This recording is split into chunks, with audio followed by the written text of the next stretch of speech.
Basin, তারপর sync, এগুলো tight দেওয়ার যেই টুলসটা আছে এটা আমি যদি একটা আপনাকে খুলে দেখাই, এটার ভিতরে আপনারা কি কি পেয়ে যাচ্ছেন। এটার ভিতরে টোটাল 3 থেকে 4টা টুল আছে। যেমন এই যে একটা টুলস, এটা দিয়ে কি হবে, এটা দিয়ে হবে কানেকশন পাইপ গুলো এটা দিয়ে টাইট দিতে পারবেন।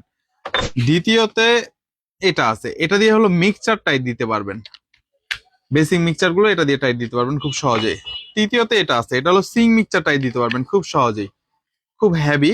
এবং আরেকটা জিনিস আছে, সেটা হলো খুব লেয়ার দেখা যায় যেটা, সেটা হলো আমাদের মিক্স বেসিং মিক্সচারে অনেকগুলো বেসিং মিক্সচারই আছে যে যেগুলো নাট নিচে থেকে নিচের দিকে নাট থাকে, ওইগুলো চাইলে আপনি এটা দিয়ে টাইট দিতে পারবেন খুব সহজে। এই যে এলকির মাধ্যমে এখানে বসায় এটা দিয়ে খুব সহজেই টাইট দেওয়া যায়। এটা এখানে ফিটিং করা হবে, এটা এইখানে ফিটিং হবে, এই যে এইভাবে এইখানে ফিটিং হয়ে থাকবে, এই নাটের মাধ্যমে এখানে ফিটিং হয়ে যাবে এবং এটা এটার ভিতরে থাকবে, এভাবে মুভ করা থাকবে। আবার চাইলে আপনি এখানে ব্যবহার করতে পারবেন।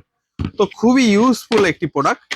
আপনারা মিস্ত্রি ভাই যারা আছেন তারা এই জিনিসটা নিতে পারবেন এবং এটা দিয়ে খুব সুন্দরভাবে আপনারা খুব সহজেই কাজ করতে পারবেন। যেখানে সেলাই রেঞ্জ, পাইপ রেঞ্জ পৌঁছাচ্ছে না, সেখানে আপনারা এটা দিয়ে খুব সহজেই আপনি বেসিং এর নিচে টাইট দিয়ে ফেলতে পারবেন।